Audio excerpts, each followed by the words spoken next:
O Brasil chega a 1.500.000 armas com registro ativo na Polícia Federal.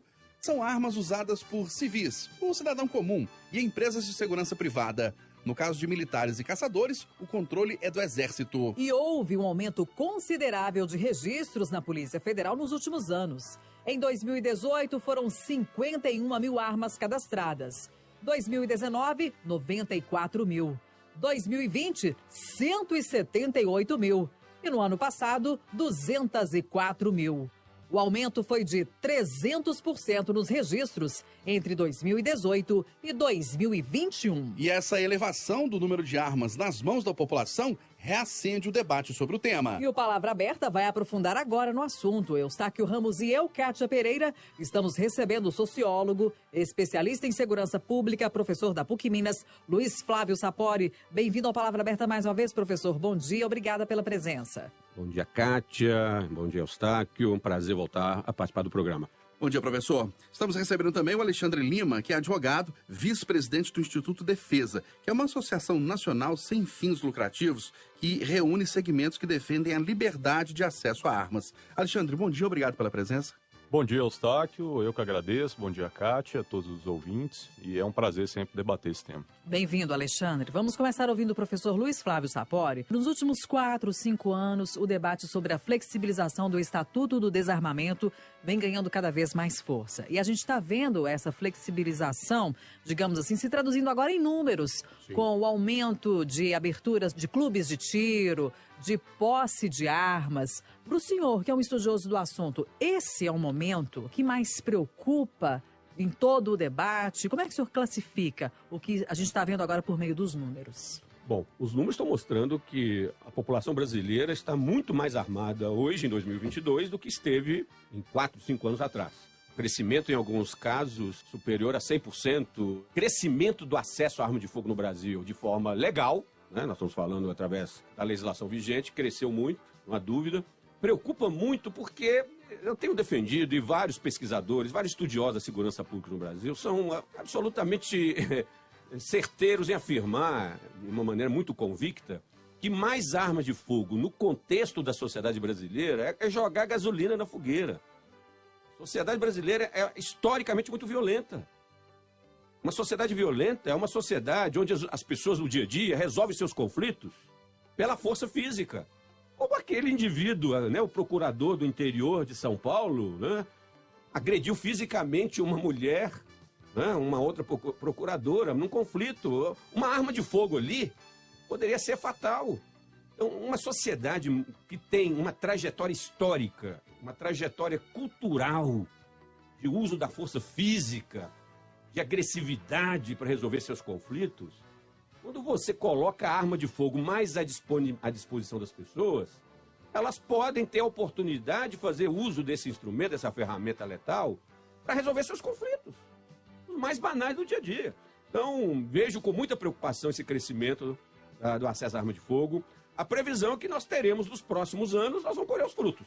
E que frutos são esses? Serão o crescimento dos homicídios no Brasil. Eu estou absolutamente convencido de que nós teremos, infelizmente, uma trajetória de retomada dos homicídios no Brasil nos próximos anos, depois de uma virtuosa queda de 2018 e 2019, que nós perdemos depois em 2020 e 2021. Então, eu estou muito preocupado, Kátia. Eu acho que os sinais são muito preocupantes nesse sentido. Ô, professor, mas na sua opinião, quem alimenta esse movimento? A quem interessa mais armas na mão da população? Bom, obviamente há um interesse econômico da empresa, da indústria armamentista brasileira, que é restrita, é pequena, né? Se não me engano, não sei se além da Taurus existe alguma outra, mas parece que você tem uma indústria, mas não é só um interesse econômico. Existe hoje no Brasil um segmento expressivo da sociedade que acredita, de uma forma convicta, ideologicamente convicta, de que ter arma de fogo é um direito da cidadania. Então, uma discussão política, ideológica, legítima. Eu vejo isso como uma discussão democrática que vários países do mundo fazem. Que me parece que a gente tem que ter clareza né, nesse embate em que medida essa suposta premissa de que ter arma de fogo é um direito, uma prerrogativa da cidadania, em que medida isso não se coaduna com a realidade prática de uma sociedade historicamente violenta. Então, o debate ele tem que ser claro, objetivo, racional. E se a gente quer segurança pública efetiva no Brasil, se a gente quer construir uma sociedade civilizada, onde a violência não seja o padrão, nós precisamos discutir seriamente o controle da arma de fogo. A gente vai ouvir agora o Alexandre Lima, nas primeiras intervenções dele aqui nesse debate. O Alexandre, por um lado, os estudiosos, como o professor Luiz Flávio Sapori, estão preocupados com o momento atual, com o que a gente está vendo traduzido aí em números, o maior acesso às armas de fogo. E entidades como a que você representa, comemoram esse momento? Primeiro, eu ia agradecer também a presença do Sapori, a gente já teve alguns debates aí junto. E por isso, assim, que mais cedo eu até perguntei se ele já tinha mudado de opinião, porque os números atuais não... é justamente o oposto do que ele está dizendo. Por exemplo, ele apresentou, não sei se no último, penúltimo debate, não me lembro, mas o estudo do próprio IPEA, né, o mapa da violência, com 60 mil homicídios por ano. Este mesmo estudo, esse mesmo instituto, coloca hoje com um pouco mais de 30 mil. Caiu quase a metade dos homicídios, atualmente. Então, nós tivemos um governo absolutamente restritivo na política de desarmamento, duro, né? Realmente não deixando o acesso a armas de fogo pelo cidadão de bem, o dito de cidadão de bem. Né? E hoje, com colocar entre aspas, uma facilidade, porque não é bem uma facilidade, o porte de arma de fogo mesmo ainda não sai para o cidadão, mesmo aquele que preenche os requisitos com ficha limpa, com qualificação, com exames, com tudo. Então, assim, houve um crescimento, esse crescimento nem é tão alto, por quê? Porque era muito pequeno o número, né? Se você tem um número muito pequeno e você dobra ele, continua sendo um número muito pequeno, apesar de um crescimento de 100%. Para a gente ter uma ideia, então, dos números atuais, assim, na visão de vocês. Hoje de CR, tem menos de 1 milhão de CRs emitidos, né? CR é certificado de registro, né? O famoso CAC é justamente quem possui CR com alguma das atividades. CAC significa colecionador, atirador e caçador. Então, a pessoa que quer exercer essas atividades, são atividades formais controladas pelo Exército, precisa de tirar esse documento junto ao Exército, que é o CR. Há um controle rigoroso, a pessoa tem que ser submetida a exame psicológico, exame de tiro, ser filiada à entidade de tiro, comprovar a habitualidade, né, no mínimo 8 participações, conforme a portaria 150 do próprio Comando Logístico do Exército. Enfim, né, uma série de restrições e fiscalizações que o Exército faz nesse sentido. Não é esse oba-oba, vou comprar na padaria, não. E mesmo com esse crescimento de armas, como o próprio Sapori apresentou, os homicídios caiu quase pela metade. Mas você ia falar, então, assim, hoje de CRs, a gente tem... Você ia dar algum dado, se não me engano. Não, sim, o número de CRs, né? Que a senhora perguntou quais os números de CR. Hoje em dia a gente tem mais ou menos 700 mil CRs emitidos. Esse número vem crescendo e normal, né? Nós somos um país com 220 milhões de habitantes. Né? Então, quer dizer, não tem nem 1 milhão de CR numa população de 220 milhões. Eu acho até um número pequeno. Mas não né? é prudente essa reclamação do professor Sapori de que armas na mão da população podem banalizar conflitos? Por exemplo, ele citou o caso do procurador lá de São Paulo, uma briga de vizinho, a pessoa se exalta, está com uma arma, atira na outra, pode, enquanto que claro. O diálogo poderia resolver aquela questão. Claro que pode acontecer isso, mas isso é culpa do indivíduo, não é culpa do objeto. Não, olha, nós temos quase 1 milhão de CRs emitidos. Pô, se fosse assim, teria 1 milhão no mínimo, se cada pessoa que tem CR matasse uma pessoa, seria quase 1 milhão de pessoas assassinadas. Não é isso. O homicídio caiu. O número de armas aumentou, o homicídio caiu. Não há uma relação entre a aquisição de armas de fogo com o número de homicídios. Isso é óbvio. Em qualquer lugar do mundo, você não vê uma relação direta de uma coisa com a outra. Por isso que eu digo que não é uma questão de segurança pública, propriamente dito. O cidadão armado, ele não vai substituir polícia. Não, por isso que eu digo que é uma questão de segurança individual, de liberdades individuais. É uma questão de direito. Não é uma certeza a pessoa reagir, não quer dizer que é certeza que ela vai dar certo. É uma questão de escolha. Pô, eu escolhi me defender, me qualifiquei, demonstrei ali que eu sou apto ao manuseio de arma de fogo, que eu tenho ficha limpa, que eu não sou um criminoso. Aliás, eu estou buscando uma arma registrada. Quer dizer, o criminoso que quer fazer coisa errada, ele quer justamente a arma ilegal, para não ter um vínculo com a arma, para ficar até mais difícil de localizar ele. Nenhum criminoso fala, não, eu acho que eu vou... Só se o cara for idiota, né? E casos pontuais não podem ser apresentados, e é ínfimo. São casos assim, ó, ali, que eu acho até pouco diante do número. Você vê, pô, quase 1 milhão de CS, a gente fala assim, aqui é um caso ali, e que tem que ser corrigido naquilo. Esse é o preço da liberdade. A pessoa cometeu algo errado, tem que ser penalizado, tem que ser punido por isso. Então, todos nós estamos de acordo. Ninguém está querendo liberar homicídio, não. Nós estamos falando de posse, de porte de arma, de obter sua arma legalizada. Ninguém está falando de oba-oba sair matando as pessoas indiscriminadamente, não. Qual que é a motivação de um cidadão comum para escolher andar armado?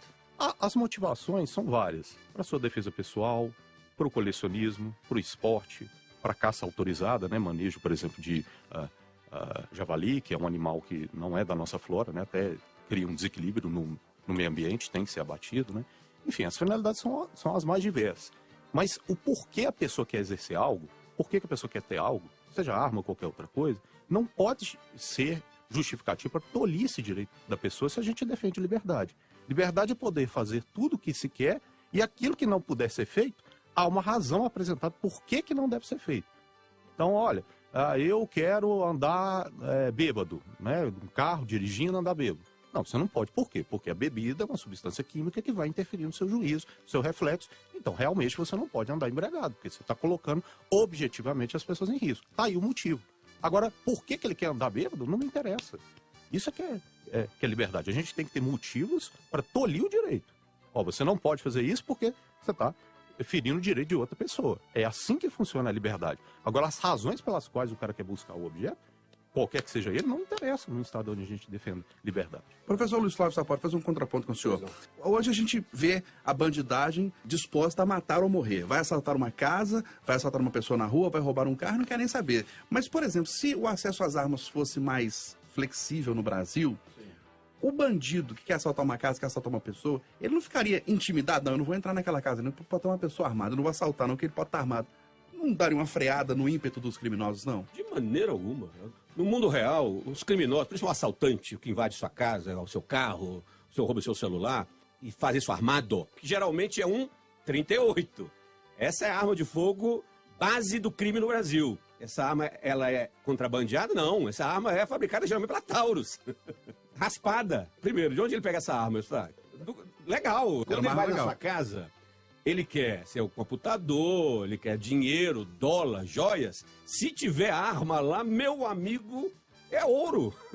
A arma no comércio ilegal, ela vale muito. Ela é um instrumento do crime fundamental.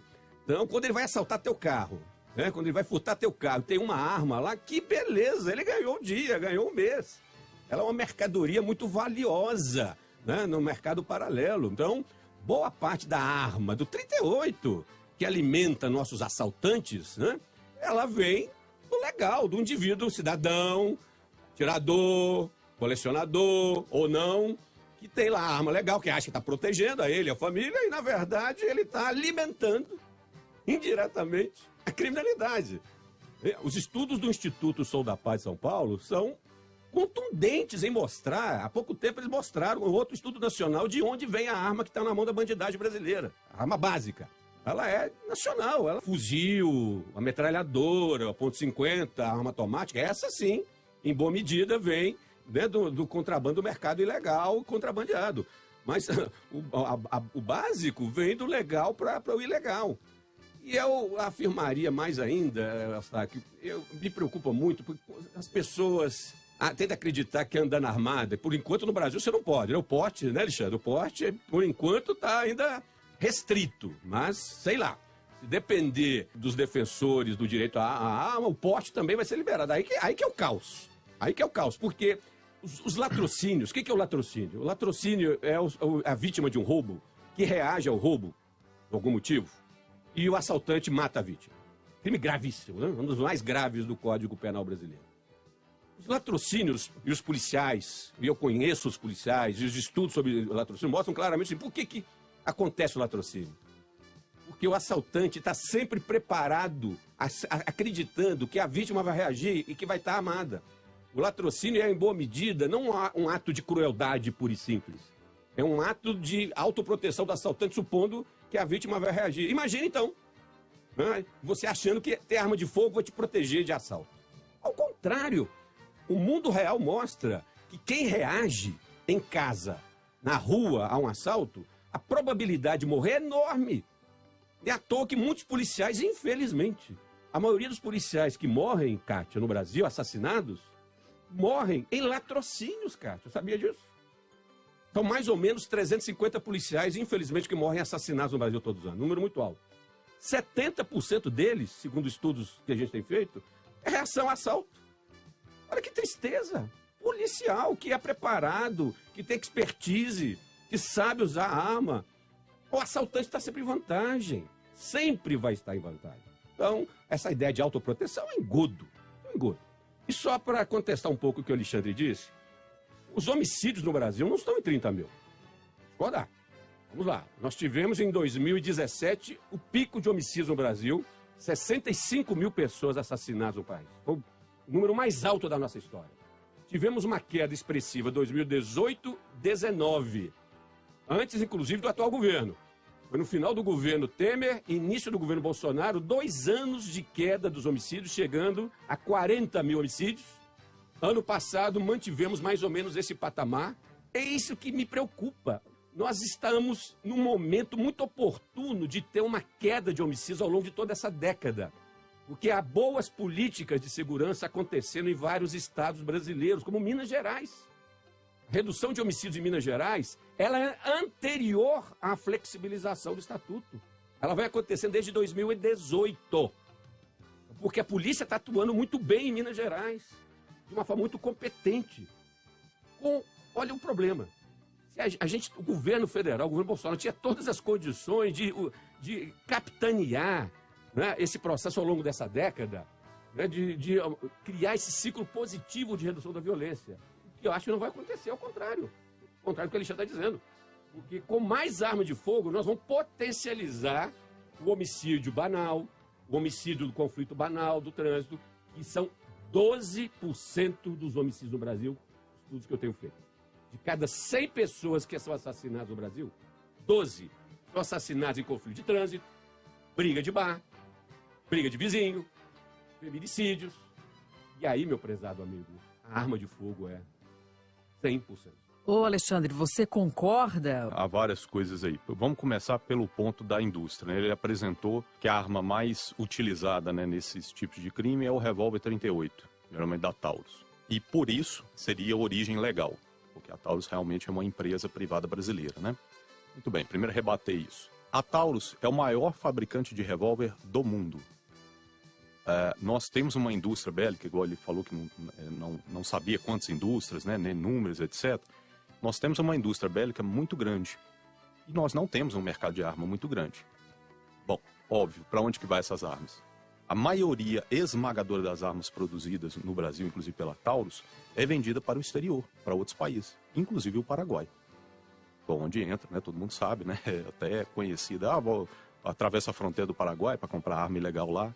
Então, assim, não é a arma do cidadão comum o problema. Esse é um primeiro ponto. Então, a maioria esmagadora das armas produzidas no nosso país, elas são exportadas. Então, se é exportada, como é que o cara ele vai, né? Ele entra com essa arma ilegal. Então, ela já tem uma natureza ilegal. Mas, independentemente disso, não estou nem entrando nesse ponto. Por quê? Querer culpar a vítima, o sujeito é roubado, tem um bem seu, a arma, seja um carro, seja o que for. O cara sofre a violência, ele é roubado e ainda querem botar a culpa nele, ainda quer retirar o direito dele, sendo que ele não fez nada de errado.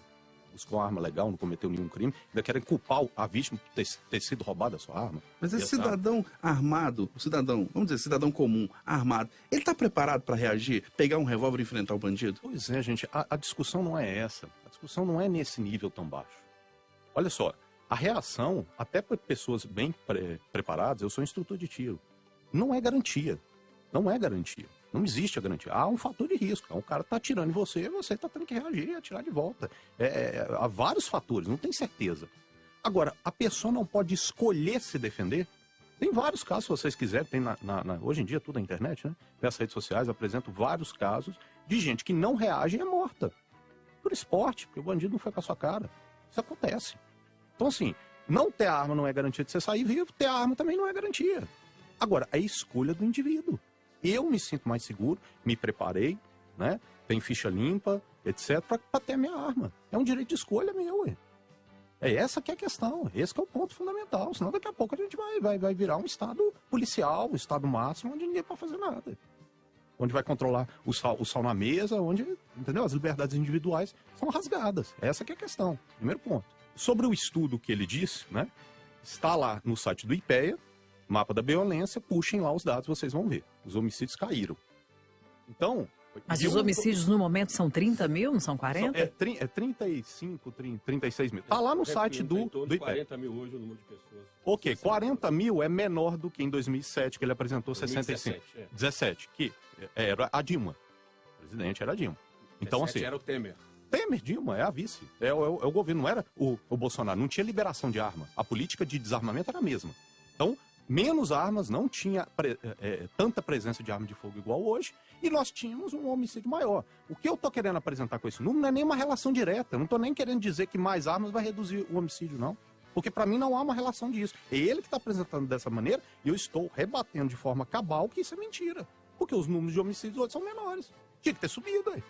Como é que na época tinha menos arma, agora tem mais arma e o homicídio cai? Porque não é verdade isso. Que ter mais armas vai necessariamente ter mais homicídio. Não há essa relação. É isso que eu estou querendo dizer e estou provando de maneira cabal. Os homicídios hoje é menor, com uma condição de armas maior, presença de armas de fogo na sociedade maior. Então, Você não concorda, Sapori? Um raciocínio equivocado, Alexandre. Ele desvirtua o argumento, fazendo uma interpretação muito maniqueísta do argumento. Quem estuda crime no Brasil não usa o conceito de causa. Ninguém está dizendo que a arma de fogo é causa de homicídio. Há muito tempo, Eustáquio e Cátia, a gente não trabalha mais o conceito de causas da violência. O conceito que os estudiosos, e eu estou falando há 30 anos, estudo esse tema há quase 35 anos. Nós trabalhamos com o conceito hoje de fator de risco. O que quer dizer isso? O Alexandre tem razão. A arma de fogo significa violência? Não. Direto, há uma relação direta? Claro que não. É óbvio que não. Mas, em certos contextos sociais, culturais, a arma de fogo disponível aumenta, olha o termo, a probabilidade de violência aumentar. Percebe? Ninguém está falando, Alexandre, em causa direta. É simplificar grosseiramente o fenômeno. É óbvio que não há uma vinculação causal entre dois fenômenos. O argumento e as evidências empíricas são muito consistentes, não só no Brasil, mas em outras realidades. Dada a realidade brasileira, dadas as características do tráfico de drogas no Brasil, dadas as características culturais de uma sociedade, né, historicamente muito conflituosa, que faz muito uso da força física, onde conflitos banais geram, né, lesões, brigas. É isso que falta no argumento do Alexandre. O Alexandre esquece que a arma de fogo no Brasil, ela está inserida numa sociedade específica. Ela pode não ser importante na Suíça. Ok, arma de fogo no Canadá, ela não é fator de risco, mas aqui é. Falta aos defensores da arma de fogo essa visão sociológica do fenômeno. Essa premissa filosófica do direito da liberdade individual é falaciosa, equivocada. Como se liberdade da cidadania, liberdade fosse um direito absoluto do ser humano. Nem os liberais do século XVIII da Inglaterra, nem John Locke, que criou, né, que defendeu a noção liberal, pensou dessa maneira. Esse liberalismo, eu chamo esse liberalismo, sabe de que maneira? Essa visão liberal que a gente já defende aqui? Um liberalismo robesiano. O liberalismo que a liberdade é tão plena que fica cada um por si. E Deus por todos. Onde o Estado não é importante, onde o controle social não é importante, onde os efeitos sociais dos indivíduos não é importante. Isso não é liberdade, isso é robesiano, isso é pré-liberal.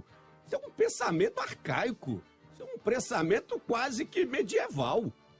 Nós estamos numa sociedade civilizada que desde o século XVIII definiu que as liberdades individuais têm limites. Os limites são os efeitos das ações individuais no coletivo. E para isso nós criamos uma instituição chamada Estado de Direito. Se a gente quer fazer um Brasil civilizado e menos violento, não podemos tratar o direito à arma de fogo como se fosse um direito absoluto da cidadania. Esse argumento é... Só mais um questionamento para o Alexandre. O Alexandre, você, estando de posse de uma arma de fogo na rua, você se sente, ou em casa, se sente mais tranquilo do que se não tivesse? Só rebater um ponto aqui, que na última também, né? O Sapori, por exemplo, citou John Locke, né? O filósofo do pensamento da tábula rasa. Ele era a favor da escravidão.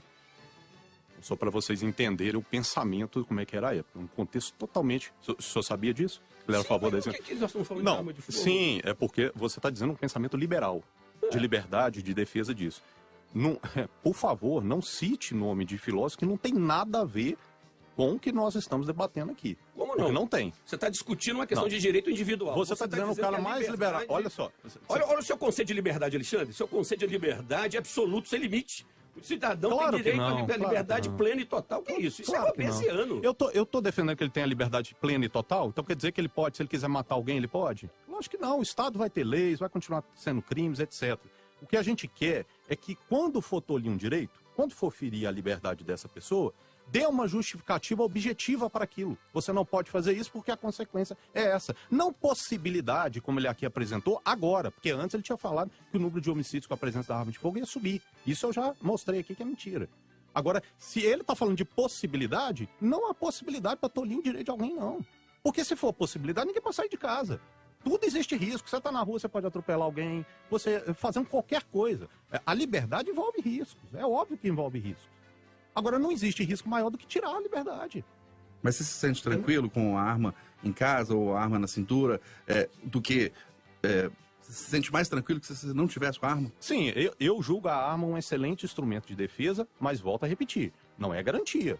Nós estamos encerrando Palavra Aberta deste sábado. Hoje recebemos aqui Luiz Flávio Sapori, sociólogo, especialista em segurança pública, professor da PUC Minas. Professor Sapori, mais uma vez, obrigada pela sua contribuição aqui com esse tema. Bom dia. Bom dia, obrigado, Cátia, Eustáquio, Alexandre. Foi um prazer voltar a participar desse prestigioso programa. Muito obrigado, Sapori. E recebemos também o Alexandre Lima, que é advogado, vice-presidente do Instituto Defesa, que é uma associação nacional sem fins lucrativos que reúne segmentos que defendem a liberdade de acesso a armas. Alexandre, obrigado pela sua presença. Um ótimo fim de semana. Eu que agradeço, Eustáquio, Cátia, o Sapori também. Sempre um prazer estar aqui participando do programa com vocês. Muito obrigado. Até a próxima. Bom dia.